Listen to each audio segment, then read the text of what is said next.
السلام علیکم ورحمۃ اللہ۔ لاسٹ ویڈیو کے اینڈ میں ہم نے اسراء والمعراج کو ہلکا سا ٹچ کیا تھا کہ کیسے غم کے سال بعد، نبوت کے 11 سال کے بعد اللہ تعالیٰ نے رسول اللہ صلی اللہ علیہ وسلم کو تحفے کے طور پر اسراء والمعراج کروائی تھی۔ جب رات کے وقت رسول اللہ صلی اللہ علیہ وسلم آرام کر رہے تھے تو اللہ تعالیٰ نے جبریل علیہ السلام کو رسول اللہ کے پاس بھیجا۔ ان کے ساتھ براق بھی تھا۔ جبریل علیہ السلام نے رسول اللہ کو لیا اور کعبہ کی طرف چلے گئے، اور وہاں پر پھر سے ایک بار نریشنز کے مطابق جبریل علیہ السلام نے رسول اللہ صلی اللہ علیہ وسلم کا سینہ چاک کیا، دل مبارک باہر نکالا، زمزم سے دھویا اور واپس سینے میں رکھ دیا۔ ایک بار یہ واقعہ رسول اللہ کے ساتھ بچپن میں بھی ہوا تھا، جب وہ حلیمہ سعدیہ کے پاس تھے، اور اس کو ہم شروع کے ایپیسوڈز میں ڈسکس کر چکے ہیں۔ اور اب یہ دوسری بار ایسا ہوا ہے جب رسول اللہ صلی اللہ علیہ وسلم کا دل نکال کے زمزم سے دھویا گیا۔ اس کے بعد رسول اللہ کو براق پر بٹھایا۔ براق ایک جانور تھا جو خچر اور گدھے کے بیچ کا سفید رنگ کا جانور تھا۔ رسول اللہ صلی اللہ علیہ وسلم براق پر سوار ہوئے تو براق رسول اللہ کو بیت المقدس جروسلم لے گیا، جس کو آج مسجد الاقصی کے نام سے جانا جاتا ہے۔ یہ سفر سیکنڈز میں طے ہوا تھا، لیکن راستے میں جو بھی رسول اللہ کو نظر آ رہا تھا وہ صاف واضح تھا، اتنا کہ رسول اللہ صلی اللہ علیہ وسلم نے سب کچھ اطمینان سے دیکھا بھی اور اس کو یاد بھی رکھا۔ سورہ اسراء میں اسراء والمعراج کا ذکر پہلی آیات میں ہی ملتا ہے۔ پاک ہے وہ جو لے گیا اپنے بندے کو مسجد حرام سے دور کی اس مسجد تک جس کے ماحول کو اس نے برکت دی ہے، تاکہ اپنی کچھ نشانیوں کا اسے مشاہدہ کروائے۔ حقیقت وہی ہے سب کچھ دیکھنے اور سننے والا۔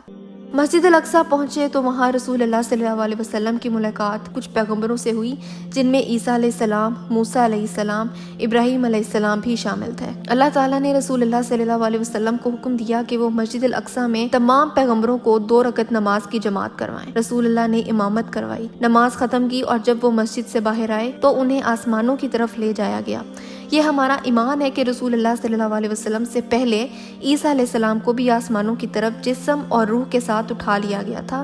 یہ ہمارا ایمان ہے کہ نہ تو عیسیٰ علیہ السلام کو قتل کیا گیا، نہ انہیں صلیب پر چڑھایا گیا۔ اس سے پہلے کہ عیسیٰ علیہ السلام کو نقصان پہنچایا جاتا، اللہ تعالیٰ نے عیسیٰ علیہ السلام کو آسمانوں پر بلوا لیا تھا۔ اس وقت جب ہم یہ ویڈیو دیکھ رہے ہیں، ہمارا ایمان ہے کہ وہ ابھی بھی آسمانوں میں موجود ہیں، اور وہ واپس اسی دنیا میں آئیں گے۔ ان کا واپس آنا قیامت کی نشانیوں میں سے بڑی نشانی ہے۔ وہ ابھی بھی زندہ ہیں اور دوسرے آسمان پر موجود ہیں۔ یہ ہر مسلمان کا ایمان ہے۔ یہ پہلے بھی ہو چکا ہے، تو رسول اللہ کا آسمانوں پر جانا کوئی بڑی بات نہیں ہے۔ اللہ تعالیٰ کے حکم سے ہر کام ہو سکتا ہے، اور اللہ کے لیے کوئی کام مشکل نہیں ہے۔ رسول اللہ صلی اللہ علیہ وسلم جبریل علیہ السلام کے ساتھ جب پہلے آسمان پر پہنچے تو پوچھا گیا کہ تم کون ہو؟ جبریل علیہ السلام نے کہا میں جبریل ہوں۔ پوچھا گیا تمہارے ساتھ کون ہے؟ میرے ساتھ محمد ہے صلی اللہ علیہ وسلم۔ پوچھا گیا کیا انہیں بلایا گیا ہے؟ کہا کہ ہاں انہیں بلایا گیا ہے۔ اس کے بعد دروازہ کھلا اور پہلے آسمان میں رسول اللہ صلی اللہ علیہ وسلم اور جبریل علیہ السلام داخل ہوئے۔ پہلے آسمان پر ان کی ملاقات آدم علیہ السلام سے ہوئی۔ آدم علیہ السلام نے رسول اللہ کا استقبال کیا، نہ صرف اپنی اولاد ہونے کے ناطے، ظاہر ہے کہ اس دنیا کا ہر انسان آدم علیہ السلام کی اولاد ہے، بلکہ پیغمبر ہونے کی حیثیت سے بھی ان کا استقبال ہوا۔ آدم علیہ السلام سے ملاقات کے بعد دونوں دوسرے آسمان کی طرف بڑھے تو وہاں داخل ہونے سے پہلے بھی وہی سوالات پوچھے گئے۔ جواب دینے کے بعد انہیں اندر آنے دیا۔ یوں دوسرے آسمان پر ان کی ملاقات عیسیٰ علیہ السلام سے اور یحییٰ علیہ السلام سے ہوئی۔ انہوں نے بھی رسول اللہ کے استقبال کیا۔ پھر یہ دونوں تیسرے آسمان کی طرف گئے اور وہاں رسول اللہ کی ملاقات یوسف علیہ السلام سے ہوئی، تمام پیغمبروں میں سب سے زیادہ خوبصورت اور حسین پیغمبر۔ ایک حدیث میں آتا ہے کہ یوسف علیہ السلام کو تمام خوبصورتی کا آدھا حصہ دے دیا گیا تھا۔ یہ اسراء والمعراج کی حدیث میں ہی مینشن ہے، جو کہ بہت لمبی حدیث ہے۔ یوسف علیہ السلام نے بھی رسول اللہ کا استقبال کیا اور پھر وہ چوتھے آسمان کی طرف گئے، جہاں ان کی ملاقات ادریس علیہ السلام سے ہوئی۔ جب انہیں آسمان کی طرف بڑھتے تھے ان سے وہی سوالات کیے جاتے تھے، اور جبریل علیہ السلام کے جواب دینے کے بعد انہیں آنے دیا جاتا تھا۔ 5ویں آسمان پر ان کی ملاقات ہارون علیہ السلام سے ہوئی، اور 6ٹھے آسمان پر وہ اللہ تعالیٰ کے محبوب نبی سے ملے، جنہوں نے اپنی قوم کو لے کر بہت آزمائشیں دیکھی، جن کا ذکر قرآن میں 136 دفعہ آیا ہے۔ موسیٰ علیہ السلام سے رسول اللہ کی ملاقات ہوئی، اور پھر موسیٰ علیہ السلام سے ملاقات کے بعد 7ویں آسمان پر وہ ابراہیم علیہ السلام سے ملے، سب سے اونچے آسمان پر۔ ابراہیم علیہ السلام نے رسول اللہ کا استقبال کیا۔ 7ویں آسمان پر انہوں نے بیت المعمور دیکھا۔ بیت المعمور 7ویں آسمان پر زمین پر کعبہ کے بالکل اوپر ایک گھر ہے، جہاں 70,000 فرشتے روزانہ داخل ہوتے ہیں، عبادت کر کے جب چلے جاتے ہیں تو دوبارہ واپس نہیں آ پاتے، کیونکہ فرشتوں کی تعداد اتنی زیادہ ہے کہ ایک بار جو عبادت عبادت کر کے فرشتہ چلا جاتا ہے اس کو دوبارہ موقع ہی نہیں ملتا۔ اور یہ ہم شروع کے ایپیسوڈز میں دیکھ چکے ہیں کہ جب جبرائیل علیہ السلام کو رسول اللہ صلی اللہ علیہ وسلم نے ان کی اصلی حالت میں دیکھا تھا تو وہ کیسے تھے۔ انسانی دماغ کے لیے اندازہ لگانا بہت مشکل ہے کہ فرشتے جو اتنے بڑے ہوتے ہیں وہ 70,000 کی تعداد روز عبادت کر کے چلے جائیں تو واپس نہیں آ پاتے۔ آپ کو معلوم ہے کہ قرآن میں فرشتوں کی دعا موجود ہے۔ فرشتے اللہ تعالیٰ سے دعا کرتے ہیں کہ یا اللہ ان کو معاف کر دے جو ایمان لائے ہیں، ان کو معاف کر دے جو توبہ کرتے ہیں۔ فرشتے زمین پر ایمان لانے والوں پر اور توبہ کرنے والوں کے لیے اللہ سے معافی طلب کرتے ہیں۔ سورہ شعراء کی آیت نمبر 5 میں اللہ تعالیٰ فرماتے ہیں قریب ہے کہ آسمان اوپر سے پھٹ پڑے۔ فرشتے اپنے رب کی حمد کے ساتھ اس کی تسبیح کر رہے ہیں اور زمین والوں کے حق میں درگزر کی درخواستیں کیے جاتے ہیں۔ آگاہ رہو، حقیقت میں اللہ غفور رحیم ہی ہے۔ جب بھی انسان اللہ تعالیٰ سے قریب ہونے کا کوئی کام کرتا ہے، چاہے وہ اللہ کا ذکر ہو یا عبادت ہو، تو فرشتے اسے گھیر لیتے ہیں اور اس پر اللہ تعالیٰ کی رحمتیں نازل ہوتی ہیں اور فرشتے اللہ تعالیٰ سے اس کے لیے مغفرت طلب کرتے ہیں۔ ہم امید کرتے ہیں کہ ویڈیو دیکھتے ہوئے ہمارے لیے فرشتے یہی دعائیں کر رہے ہوں۔ 7ویں آسمان پر بیت المعمور دیکھنے کے بعد رسول اللہ صلی اللہ علیہ وسلم مزید اوپر گئے۔ معراج کے اس موقع پر رسول اللہ صلی اللہ علیہ وسلم نے اپنے رب سے کلام کیا اور اللہ تعالیٰ نے رسول اللہ سے کلام کیا۔ 7ویں آسمان کے بعد وہاں ایک بہت بڑا درخت ہے جس کا نام سدرۃ المنتہا ہے۔ رسول اللہ صلی اللہ علیہ وسلم نے ہمیں اس درخت کو ڈسکرائب کیا ہے۔ اس کے پتے اور پھل جو کہ اتنے بڑے تھے کہ جیسے ہاتھی کے کان ہوں وغیرہ وغیرہ۔ یہ درخت اتنا بڑا ہے کہ نہ اس کا آغاز نظر آتا ہے نہ اس کی انتہا نظر آتی ہے، کہاں سے شروع ہو کے کہاں ختم ہوا پتہ ہی نہیں چلتا۔ یہ آخری درخت اس بات کی نشانی ہے کہ 7واں آسمان بھی ختم ہو چکا ہے۔ 7ویں آسمان کے بعد رسول اللہ صلی اللہ علیہ وسلم اور اللہ تعالیٰ کے بیچ میں جو کلام اور بات ہوئی اس میں اللہ تعالیٰ نے رسول اللہ صلی اللہ علیہ وسلم کو ایک تحفہ دیا۔ وہ گفٹ کیا تھا؟ وہ گفٹ نماز کا تھا جو ہم پڑھتے ہیں، جو ہم پر فرض ہے۔ اصل میں نماز آپ کے لیے اور میرے لیے اللہ کی طرف سے ایک گفٹ، ایک تحفہ ہے تاکہ ہم اپنے رب کی رضا حاصل کر سکیں۔ لیکن بدقسمتی کی بات یہ ہے کہ زیادہ تر مسلمان اس تحفے کو بہت سمجھ کے پڑھتے ہیں۔ نماز پڑھتے ہیں تو بددلی سے پڑھتے ہیں، ورنہ کچھ ایسے لوگ بھی ہیں جو نماز سرے سے پڑھتے ہی نہیں۔ اللہ تعالیٰ نے رسول اللہ کو نماز کا تحفہ دیا اور کہا کہ آپ کی امت دن میں 50 نمازیں پڑھے گی۔ رسول اللہ یہ تحفہ لے کے واپسی کے لیے نکلے، آسمانوں سے نیچے اترے۔ 6ٹھے آسمان پر رسول اللہ صلی اللہ علیہ وسلم کو موسیٰ علیہ السلام ملے اور فوراً پوچھا کہ کیا ہوا۔ رسول اللہ نے بتایا کہ میں اللہ سے ہم کلام ہوا اور اللہ تعالیٰ نے مجھے 50 نمازیں تحفے کے طور پر دی ہیں۔ موسیٰ علیہ السلام نے کہا کہ واپس جائیے اور ان نمازوں کو کم کروائیے کیونکہ آپ کی امت ایک دن میں 50 نمازیں نہیں مینیج کر سکتی۔ رسول اللہ واپس اوپر گئے اور اللہ تعالیٰ نے ان نمازوں کو کم کر کے 45 کر دیا۔ 45 نمازیں لے کے رسول اللہ موسیٰ علیہ السلام سے دوبارہ ملے تو موسیٰ علیہ السلام نے کہا کہ ابھی بھی زیادہ ہیں، کم کروائیے۔ بیک اینڈ فورتھ یہی ہوتا رہا۔ رسول اللہ موسیٰ علیہ السلام کے کہنے پر اللہ تعالیٰ سے بار بار جا کے نمازیں کم کرواتے رہے، یہاں تک کہ نمازوں کی تعداد 5 رہ گئی۔ اور صرف یہی نہیں بلکہ اللہ تعالیٰ نے یہ بھی گفٹ دے دیا کہ جو بھی ان 5 نمازوں کو اچھے طریقے سے ادا کرے گا اس کو 50 نمازوں کا ہی ثواب ملے گا۔ یہ 5 نمازیں جو ہم پر اتنی آسان کر دی گئی ہیں اور پھر بھی ہم سستی سے یہ نمازیں پڑھتے ہیں، اگر 50 ہی رہتی تو ہمارا کیا بنتا۔ اس آسانی کے لیے میری دعا ہے کہ ہم اللہ کی جنت میں جب داخل ہوں تو موسیٰ علیہ السلام کو شکریہ کہہ سکیں انشاءاللہ۔ اس کے علاوہ اللہ تعالیٰ نے رسول اللہ کو ایک اور آسانی دے دی، وہ یہ کہ اگر کوئی مسلمان اچھا نیک کام کرنے کی خواہش رکھتا ہو، اس کی نیت ہو لیکن وہ اس کو کر نہ سکے تو اس کو اس کی نیت کا ہی ثواب مل جائے گا، اور اگر کوئی گناہ کرنے کا ارادہ رکھتا ہو لیکن وہ اس کام کو نہ کر سکے تو اس پر کوئی گناہ نہیں ہے۔ اس کا مطلب صرف اچھی نیت پر اجر مل جائے گا، لیکن جب تک بری نیت پر عمل نہ کر لیا جائے اس کو گناہ نہیں ہوگا۔ اللہ اکبر۔ یہ سب تب ہوا جب رسول اللہ صلی اللہ علیہ وسلم نے رب العالمین سے کلام کیا تھا، لیکن سوال یہ پیدا ہوتا ہے کہ کیا رسول اللہ نے اللہ تعالیٰ کو دیکھا تھا؟ اپنی جاگتی آنکھوں سے اللہ تعالیٰ کا دیدار کیا تھا؟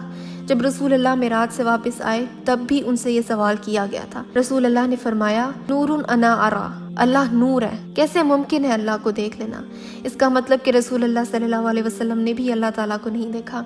لیکن ہم دعا کرتے ہیں کہ اللہ ہم سب کو ان لوگوں میں شامل کر دے، ان لوگوں میں سے بنا دے جو اللہ تعالیٰ کا دیدار کریں گے۔ اللہ تعالیٰ کو دیکھنا ایک ایسا عظیم تحفہ ہے جسے جنتیوں کے لیے رکھا گیا ہے۔ جنتیوں کو جنت میں سب کچھ دیا جائے گا، جو وہ چاہیں گے وہ انہیں ملے گا۔ پھر ان سے پوچھا جائے گا کہ کیا تمہیں جو چاہیے تھا وہ سب تمہیں مل گیا ہے؟ وہ کہیں گے ہاں بالکل، ہمیں وہ سب مل گیا ہے۔ اللہ تعالیٰ فرمائیں گے میرے پاس تمہارے لیے اور بھی کچھ ہے، پھر اللہ تعالیٰ اپنے اور جنتیوں کے بیچ کا وہ پردہ ہٹا دیں گے اور یوں جنتی اللہ تعالیٰ کو پہلی بار دیکھیں گے۔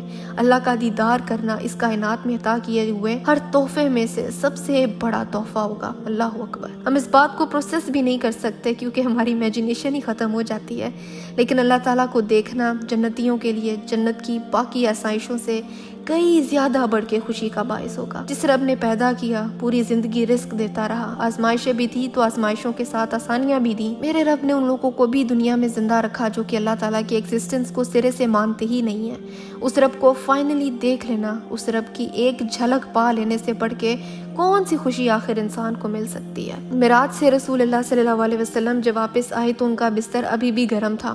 معراج کا واقعہ رسول اللہ نے اپنے لوگوں کو بتایا، سب سے پہلے امو ہانی کو بتایا۔ انہوں نے فوراً سے یقین کر لیا، فوراً سے، کیونکہ وہ جانتی تھیں کہ یہ رسول اللہ صلی اللہ علیہ وسلم ہے، جو کہہ رہے ہیں ایسا ہی ہوا ہوگا۔ رسول اللہ نے کہا کہ میں باہر جا کے قریش کے لوگوں کو یہ بتاؤں گا۔ نریشنز میں آتا ہے کہ امو ہانی نے پہلے رسول اللہ کو روکا کہ آپ یہ نہ کریں، یہ لوگ آپ کا یقین نہیں کریں گے، آپ کا مذاق اڑائیں گے۔ رسول اللہ نے کہا کہ نہیں، مجھے کہا گیا ہے کہ میں یہ پیغام لوگوں تک پہنچاؤں۔ رسول اللہ صلی اللہ علیہ وسلم باہر گئے، قریش کے لوگوں کو اکٹھا کیا۔ ابو جہل بھاگتا ہوا آیا کہ شاید رسول اللہ کوئی ڈیل کرنے والے ہیں۔ رسول اللہ نے اسراء والمعراج کا واقعہ سنایا کہ انہیں مکہ سے جروسلم لے کے جایا گیا اور پھر وہاں سے آسمانوں کی طرف، اور یہ سب ایک رات میں ہوا ہے۔ وہ سب ہنسنے لگے، مذاق اڑانے لگے، یہ کیسا مذاق ہے، یہ کیسا ممکن ہے۔ پھر یہ ابو بکر رضی اللہ عنہ کے پاس گئے اور کہا کہ اگر تم سے کوئی کہے کہ اس نے رات کو مکہ سے جروسلم کا سفر کیا اور پھر وہاں سے آسمانوں کی طرف گیا اور واپس بھی آیا اور یہ سب کچھ ایک رات میں ہوا ہے، تو کیا تم یقین کر لو گے؟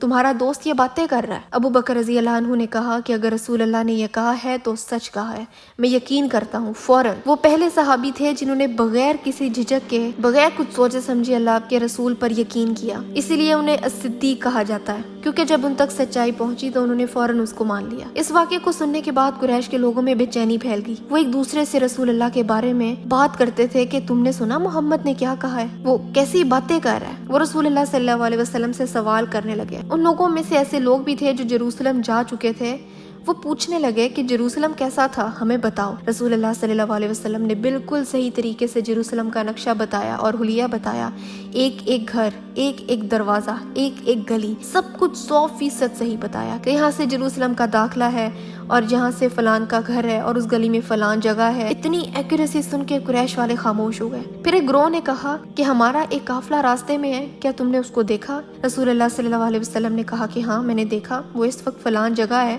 اور مکہ واپس جا رہا ہے، اس میں ایک سفید اونٹ ہے جس پر ایک کالا نشان ہے اور وہ قافلے کے سب سے آگے ہے، فلان ٹائم وہ قافلہ مکہ میں داخل ہو جائے گا تو تم لوگ خود دیکھ لینا۔ اور اللہ اکبر، بالکل ویسا ہی ہوا، وہی اونٹ، وہی قافلہ، اتنے ہی لوگ، وہی سامان اسی وقت مکہ میں داخل ہوئے۔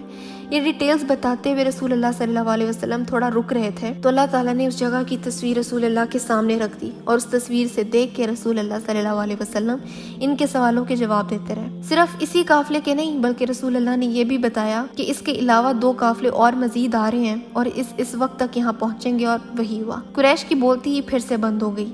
رسول اللہ صلی اللہ علیہ وسلم جو کہہ رہے تھے بالکل صحیح کہہ رہے تھے اور یہ بات قریش کو بھی پتا تھی، لیکن عادت سے مجبور ہو کہ انہوں نے رسول اللہ کو جادوگر کہنا شروع کر دیا کہ یہ تو جادوگر ہے، مستقبل کی پیش گوئیاں کرتا ہے۔ اس پر رسول اللہ صلی اللہ علیہ وسلم نے قرآن سے وہ آیات دکھائیں جن میں جادو اور قسمت کا حال بتانا گناہ بتایا گیا ہے۔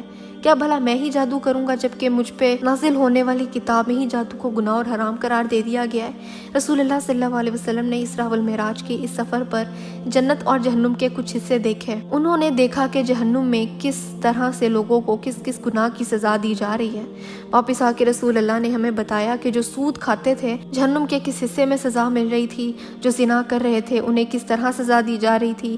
ایک ایک گناہ کی سزا کی ڈیٹیل رسول اللہ صلی اللہ علیہ وسلم نے ہمیں بتائی۔ پھر رسول اللہ نے بلال رضی اللہ عنہ سے کہا کہ اے بلال، تم کیا کرتے ہو؟ میں جب جنت میں تھا تو وہاں میں نے تمہارے قدموں کی آواز سنی، اور بعد میں یہ بات واضح ہو گئی کہ بلال بنو رباح جو امیہ ابن خلف کے غلام تھے جن پر انتہا کا ظلم کیا گیا تھا، انہیں ابو بکر رضی اللہ عنہ نے خرید کے آزاد کروایا تھا۔ بعد میں یہ پتہ چلا کہ وہ جب بھی وضو کرتے تھے تو فوراً ہی ساتھ 2 رکعت نماز پڑھتے تھے ہر وضو کے ساتھ۔ تب تو نماز فرض بھی نہیں تھی اور وہ لوگ اللہ تعالیٰ کی خالص محبت میں نماز پڑھتے تھے، اور ہمارا یہ حال ہے کہ اگر آج ہی نماز کا فرض ہونا ختم کر دیا جائے تو بہت ہی کم لوگ ہوں گے جو نماز پڑھیں گے۔ معراج پہ جب نماز فرض کی گئی تو واپس آ کے رسول اللہ صلی اللہ علیہ وسلم نے بتایا کہ یہ اب سے فرض ہے، تو اس کے بعد سے 5 وقت کی فرض نماز شروع ہو گئی۔ عائشہ رضی اللہ عنہ سے روایت ہے کہ جب نماز نازل نہیں ہوئی تھی تو ہم 2 رکعات پڑھا کرتے تھے، لیکن معراج کے بعد اسی دن جبریل علیہ السلام رسول اللہ صلی اللہ علیہ وسلم کے پاس آئے، ہر نماز کے شروع ہونے کے وقت نماز پڑھی تاکہ ہمیں یہ پتہ چل جائے کہ کون سی نماز کس وقت شروع ہوگی، اور دوسرے دن دوبارہ آئے اور نماز کا وقت ختم ہونے کے وقت نماز پڑھ کے دکھائی تاکہ ہمیں یہ پتہ چل جائے کہ کون سی نماز کا وقت کب ختم ہوتا ہے۔ اس طرح 5 وقت کی نماز کی ٹائمنگز اور پڑھنے کا طریقہ مسلمانوں کو پتہ چلا۔ معراج کے واقعے کے بعد مسلمانوں کو مزید ستایا جانے لگا۔ کفار کو ہنسنے اور مذاق اڑانے کے لیے ایک اور نئی بات مل گئی تھی، لیکن مومنین کے ایمان مزید بڑھ گئے تھے۔ روزانہ کی بنیاد پر آیات نازل ہو رہی تھیں، روزانہ جبرائیل علیہ السلام وحی لے کر آتے تھے۔ مکہ میں رہتے ہوئے کس طرح کی آیات نازل ہو رہی تھیں؟ تمام انبیاء کی کہانیاں مکہ میں نازل ہوئیں، وہ آیات جن میں ایک خدا، مرنے کے بعد کی زندگی، حساب دینا، روز قیامت، جنت اور جہنم، وہ تمام آیات جو اسلام کا بیسک ہے وہ مکہ میں نازل ہوئی تھیں۔ ان حالات میں روزانہ آیات کا نازل ہونا مسلمانوں اور رسول اللہ صلی اللہ علیہ وسلم کے لیے تسکین اور خوشی کا باعث تھی۔ یہ اطمینان رہتا تھا کہ اللہ تعالیٰ کی طرف سے وحی نازل ہو رہی ہے، اور اس خوشی میں وہ اپنے اوپر ہونے والے ظلم کو بھی بھول جاتے تھے۔ لوگ خاموشی سے اسلام میں داخل ہو رہے تھے، کچھ وہ بھی تھے جو خاموشی سے داخل نہیں ہو رہے تھے، اور اگر کفار کو ان کے مسلمان ہونے کا پتہ چلتا تو وہ اس کو بھی ستانے لگتے، تو اس کو مسئلہ نہ ہوتا کیونکہ وہ جانتا تھا کہ اللہ تعالیٰ ان مشکلات کا اجر ضرور دے گا۔ لیکن ایک وقت ایسا آیا کہ اب رسول اللہ صلی اللہ علیہ وسلم نے ظلم دیکھے اور سوچا کہ اب کہیں اور چلے جانا چاہیے۔ طائف جا کے وہاں دعوت دینے کی کوشش رسول اللہ صلی اللہ علیہ وسلم کر چکے تھے، اب کوئی اور جگہ کی ضرورت تھی جہاں مسلمان ظلم برداشت کر کے زندگی نہ گزارے۔ رسول اللہ نے عرب کے لوگوں کے تہواروں میں جانا شروع کر دیا۔ ان کے بہت سے تہوار ہوتے تھے جن میں عکاف، مجنہ، ذوالمجاز شامل تھے، لیکن سب سے بڑا تہوار حج کے دنوں میں ہوتا تھا۔ حج کے دنوں میں بہت سے کام ہوا کرتے تھے، ایک تو یہ کہ وہاں پہ کاروبار چلایا جاتا تھا، خرید و فروخت ہوا کرتی تھی۔ دوسرا یہ کہ لوگ اپنے آباء و اجداد، رتبے، خاندان، زبان کو لے کے بہت شیخی مارا کرتے تھے، اپنی تعریفیں کرتے تھے کہ ہم کتنے اعلیٰ خاندان سے ہیں، اتنے طاقتور ہیں۔ وہ اپنی شاعری سنایا کرتے تھے، لوگ سنتے تھے، اور پھر اسی مجمع سے کوئی دوسرا اور ایک شعر سنانا شروع کر دیتا تھا تو وہ لوگ اس کے گرد جمع ہو کے اس کے شعر سنتے تھے۔ رسول اللہ صلی اللہ علیہ وسلم یہاں جایا کرتے تھے تو ساتھ کبھی ابو بکر رضی اللہ عنہ ہوتے تو کبھی کوئی اور صحابی۔ رات کے وقت یہ وہاں جاتے تھے، جب یہ لوگ اپنے خیموں میں سو رہے ہوتے تھے، وہ ان کے پاس جا کے ان سے بات کرتے تھے کہ تم کہاں سے آئے ہو؟ میں اللہ کا رسول ہوں اور اللہ نے مجھے قرآن جیسی کتاب دی ہے۔ وہ انہیں اسلام سمجھاتے تھے کہ ایک اللہ کی عبادت کرو، بت پرستش چھوڑ دو، بیٹیوں کو دفنانا بند کر دو۔ کچھ لوگ تو بدتمیزی کر دیتے تھے اور کچھ لوگ بات سن لیتے تھے، اور کچھ تو ایسا بھی کرتے تھے، قریش جا کے وہاں شکایت لگاتے تھے کہ یہ آدمی اس طرح کی باتیں کرتا ہے۔ صبح کے وقت جب یہ تہوار، خرید و فروخت، شور شرابہ چل رہا ہوتا تھا تو رسول اللہ وہاں جاتے تھے اور چلتے ہوئے اونچی آواز میں کہتے تھے، یا ایھا الناس، یا ایھا الناس، قولوا لا الہ الا اللہ تفلحوا، اے لوگو کہو اللہ کے سوا کوئی الہ نہیں، تم کامیاب ہو جاؤ گے۔ اور یہ جملہ وہ بار بار بولتے تھے۔ قریش کا ایک لیڈر جو رسول اللہ صلی اللہ علیہ وسلم کا رشتے میں چچا تھا، ابو لہب، وہ بچوں کی طرح رسول اللہ صلی اللہ علیہ وسلم کے پیچھے پیچھے چلتا تھا اور کہتا تھا کہ اس کی بات نہ سننا، یہ دیوانہ ہے، اس کو کوئی نہ سنے، یہ پاگل ہے، مجنون ہے، اللہم صلی علی محمد۔ یہ لوگ ہوتا دیکھ رہے تھے کہ ان دونوں میں سے جو پاگل لگ رہا ہے وہ تو پیچھے والا ہے، لیکن ان سب کے باوجود لوگ رسول اللہ صلی اللہ علیہ وسلم کے گرد جمع ہو جاتے تھے۔ دعوت کو مانتے تھے یا نہیں مانتے تھے وہ ایک الگ بات ہے، لیکن سنتے ضرور تھے، دھیان سے سنتے تھے۔ مکہ اور باقی شہروں کے لوگوں میں فرق تھا، دوسرے شہروں کے لوگ یہودیوں اور کرسچنز کے بیچ میں مکس ہو چکے تھے، تو اس طرح کی باتیں سننا ان کے لیے نیا نہیں تھا۔ مرنے کے بعد زندہ ہونے کی بات تو پہلے بھی سنتے ہی آ رہے تھے، لیکن مکہ کے لوگ مرنے کے بعد زندہ ہونے پر یقین نہیں رکھتے تھے۔ اپنے کیے ہوئے اعمال کا حساب دینے والی بات پر وہ ہنسا کرتے تھے کیونکہ انہیں یقین نہیں تھا، وہ جیسے جو چاہتے تھے ویسا کرتے تھے۔ یہودیوں اور کرسچنز کے بیچ میں رہنے والے لوگ ان باتوں کے عادی تھے۔ مدینہ جو اس وقت یثرب کے نام سے جانا جاتا تھا، وہاں کے یہودی باقیوں سے کہتے تھے کہ ہمارے درمیان ایک رسول آئے گا، ہم اس کے ساتھ مل کے تمہارے ساتھ لڑائی کریں گے اور تم ویسے ہی تباہ ہو جاؤ گے جیسے عاد اور سمود کی قومیں تباہ ہوئی تھیں۔ اس لیے انہیں پتا تھا کہ ایسا کچھ ہونے والا ہے۔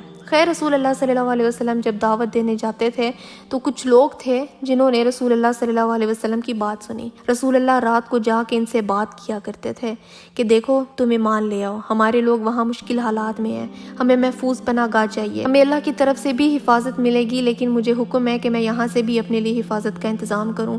میں تمہیں اس چیز کی طرف بلا رہا ہوں جو تمہیں کامیابی دے گی۔ کچھ لوگوں کا گروہ تھا جو بات سن کے مدد کرنا چاہتا تھا، لیکن ان لوگوں کے پورے قبیلے پیچھے اپنے شہروں میں تھے۔ مکہ وہ صرف اس فیسٹیول کے لیے آئے تھے، لیکن اصل قبیلہ اور قبیلوں کے سردار پیچھے ہی تھے۔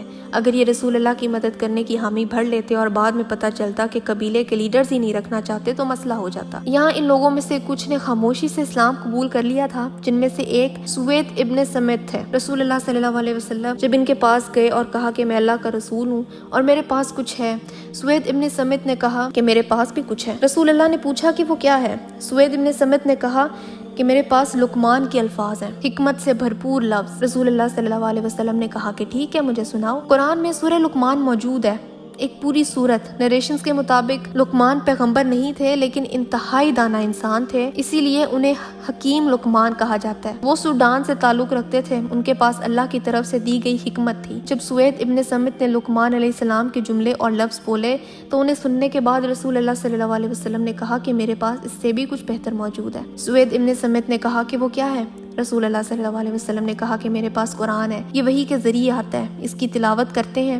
سوید ابن سمت نے کہا کہ ٹھیک ہے، آپ تلاوت کریں۔ رسول اللہ صلی اللہ علیہ وسلم کی تلاوت سننے کے بعد سوید ابن سمت نے رسول اللہ کو اکیلا نہیں چھوڑا، زبان پر لائے بغیر انہوں نے اسلام قبول کر لیا۔ اس وقت کے لوگوں میں ڈر تھا، یہ اپنی فیملی پیچھے چھوڑ کے آئے تھے، انہیں ڈر تھا کہ کہیں ان کے اسلام قبول کرنے کی وجہ سے ان کی بیوی بچوں کو نقصان نہ پہنچایا جائے۔ اس واقعے کے بعد سوید ابن سمت واپس مدینہ چلے گئے، لیکن وہاں انہوں نے کسی کو نہیں بتایا کہ وہ مسلمان ہو چکے ہیں۔ سوید ابن سمت کے واپس جاتے ہی وہاں بؤاس کی جنگ شروع ہو گئی تھی۔ یہ اوس اور خزرج کے درمیان کی جنگ تھی۔ اس جنگ میں بہت سے لوگ مارے گئے اور ان میں سوید ابن سمت بھی شامل تھے۔ وہاں کے لوگ کہتے ہیں کہ ہم گواہی دے سکتے ہیں کہ سوید ابن سمت اسلام پر تھا، مسلمان تھا۔ جب سے یہ رسول اللہ صلی اللہ علیہ وسلم سے مل کے واپس آئے تھے وہ بدل گئے تھے، لیکن جو بھی ہے اندر سے وہ ہو سکتا ہے کہ مسلمان ہو چکے ہوں، لیکن زبان سے کلمہ شہادت نہیں کہی تھی انہوں نے۔ اس کے علاوہ یمن کا ایک قبیلہ تھا بنو عامل، جو کہ سبا کے علاقے میں تھا۔ یہاں سے لوگ رسول اللہ صلی اللہ علیہ وسلم سے بات کرنے آئے